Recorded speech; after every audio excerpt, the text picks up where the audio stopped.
Hello, and welcome to Linux Basics. Once again, my name is of no consequence. The Linux terminal is a way for us to interact with the shell that we're currently using. But what do we mean by shell? Well, one way you can see what shells you have available to you is to cat the shells file. You'll see that the shells you have available to you are bin.sh, bin.bash, bin.rbash, and bin-dash. Okay, fair enough. What shell are we using?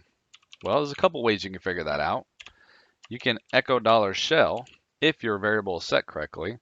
It tells you your bash. You could echo $0, which is the current command we're running. And since we didn't run any command, $0 would be our shell, and it tells us we're bash.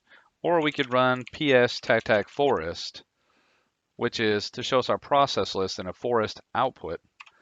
And we can see, based on this, that we're in a bash shell. If we weren't certain, we could echo $$ to see our specific process ID, which is 2171, also the process ID shown here in the process tree output.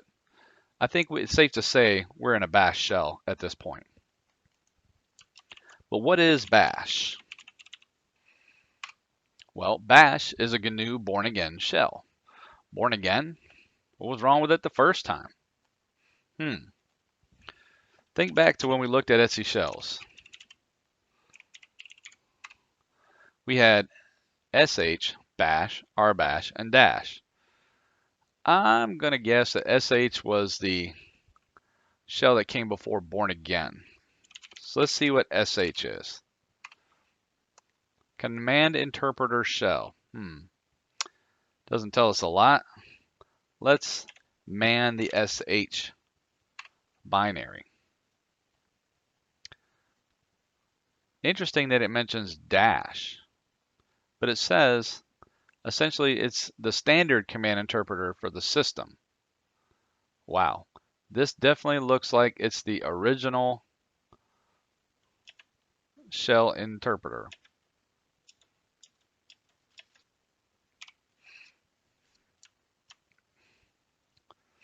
What is rbash? A restricted bash shell. Well, seeing as how we're a user and not root, I don't think we need much more restriction, so let's steer clear of that. And the final shell that we have available to us is dash. What is dash? It's just another command interpreter. Wait a minute. This looks familiar. Command interpreter.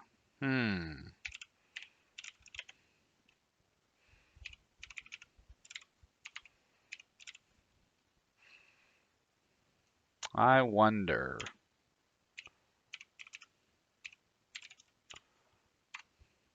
Ah, they're the same binary. It would seem that bin.sh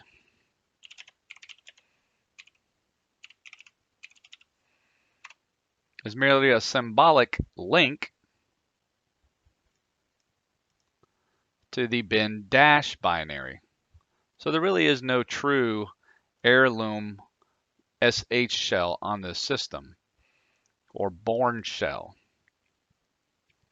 If you wanted to look at the heirloom sh shell, you could Google it.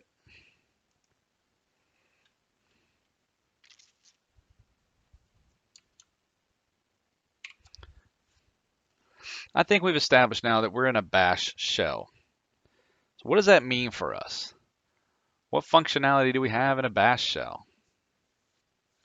And what's the difference between the bash shell and the born, or in this case, bin-dash shell? What are the differences? Let's see. Where are we right now? We're in home cted. Okay. That's what the present working directory command tells us, that we're in cted. We can change directories to home if we wanted to. And now it shows that we're in the home directory. What is the cd command? Wait a minute. This is curious. What does it mean that there's no cd command? Well, surely there's a cd command. Let's see the path for it. Using the command which.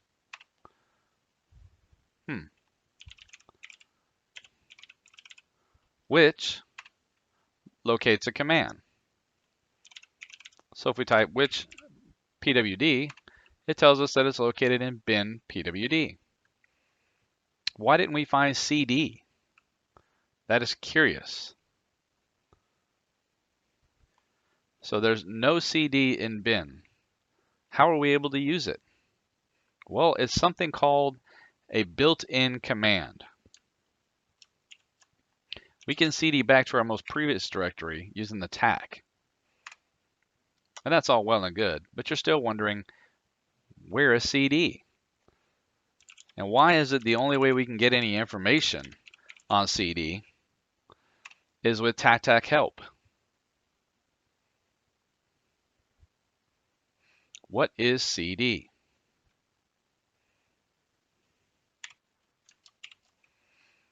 Well, I think we established we're in a bash shell, right? If you man bash and you grep cd, you'll see that cd is a bash built-in function. It's actually not a binary all its own. CDing, which is akin to pushd and popd, is actually just a bash built-in. Okay, fair enough. Does the Bourne shell have this capability?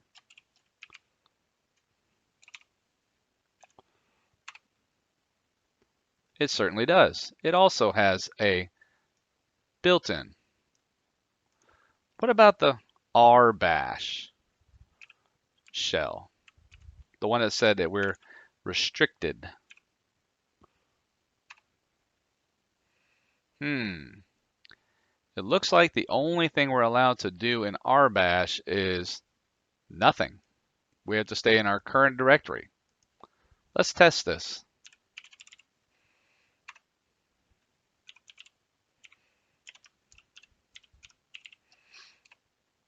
Well, says we're in a bash shell. Well, we can confirm this.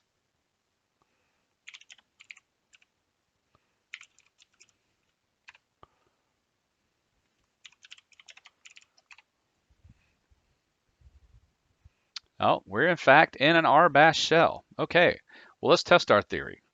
Let's try to cd to home, which we had no problem doing in the bash shell.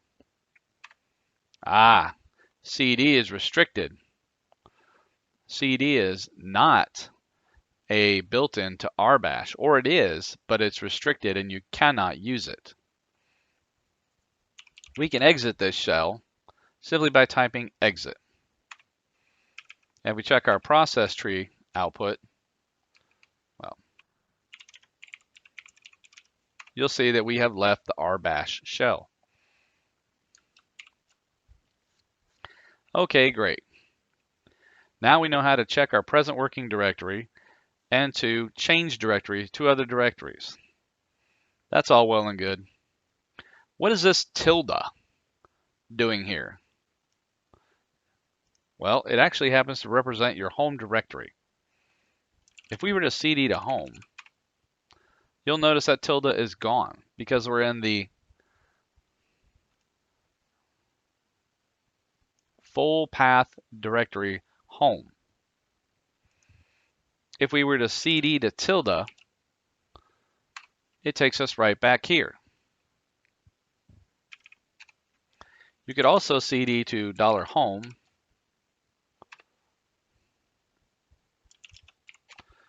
or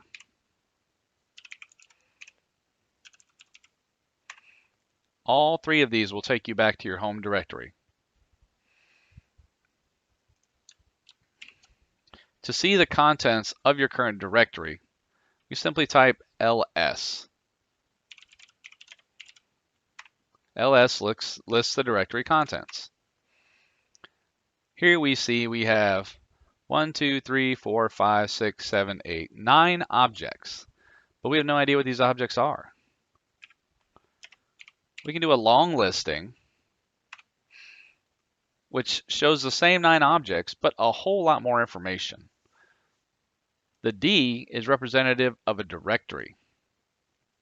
The hyphen is representative of a regular file. If you recall, bin.sh is symbolically linked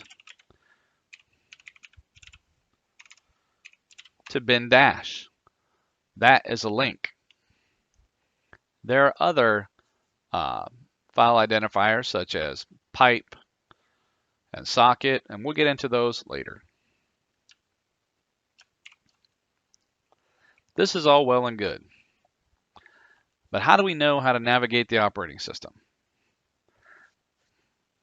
Well, if you look inside or just inside root, and we're going to look just one depth down and only for directories, you can see that we have various different directories directly underneath the root tree structure.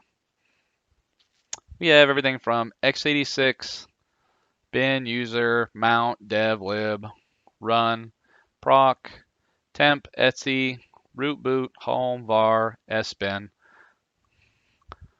But what do all these mean? I mean, can I just type what is boot? Well, that gave me system boot process based on Unix V release 4. All right, what about var? Nothing appropriate. Surely temp's in here. Nothing appropriate. Well, there's a man page for this. Man hire. But how do we know that that's the man page to show us the hierarchy? Well, there's another command you can use called man-tac-k, which is essentially apropos. And we can type hierarchy. And it comes back and it shows us all the binaries we can use to describe the files in the hierarchy. We have everything from find, which will search for files in a hierarchy. We have the file hierarchy overview. And then we have the description, which is what I think we're looking for, of the file system hierarchy. So let's do that. Man hire.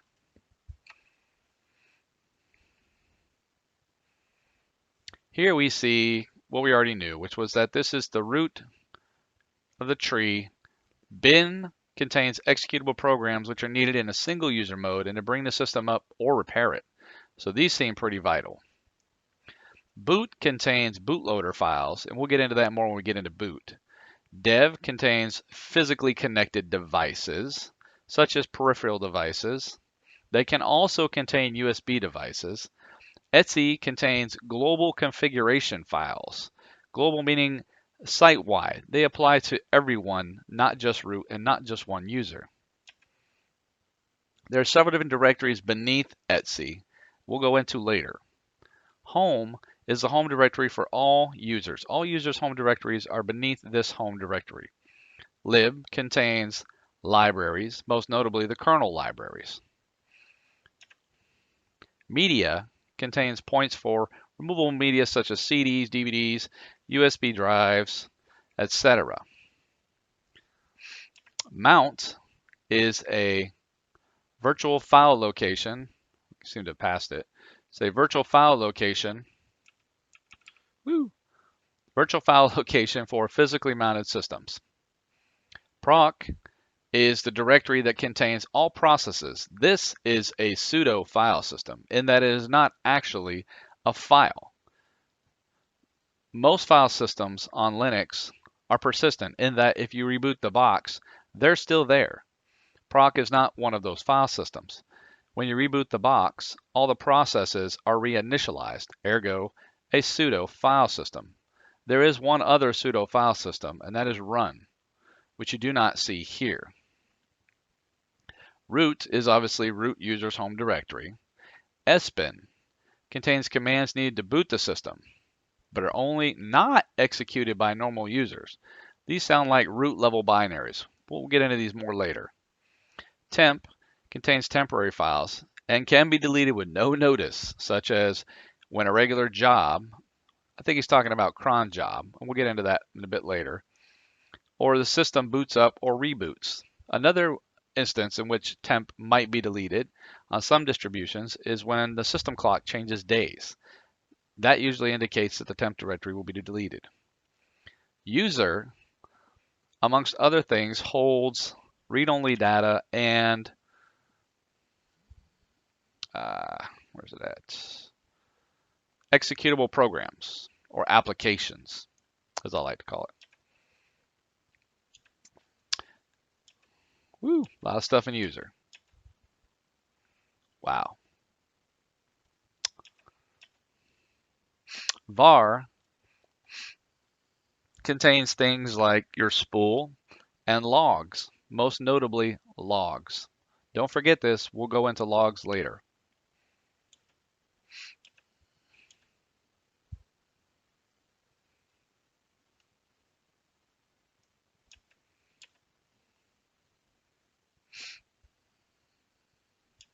Anyway, that's the hierarchy. Now, the next thing we're going to show you how to do is to find anything in Linux, even if you didn't know what it was you were looking for. Follow along in the next video.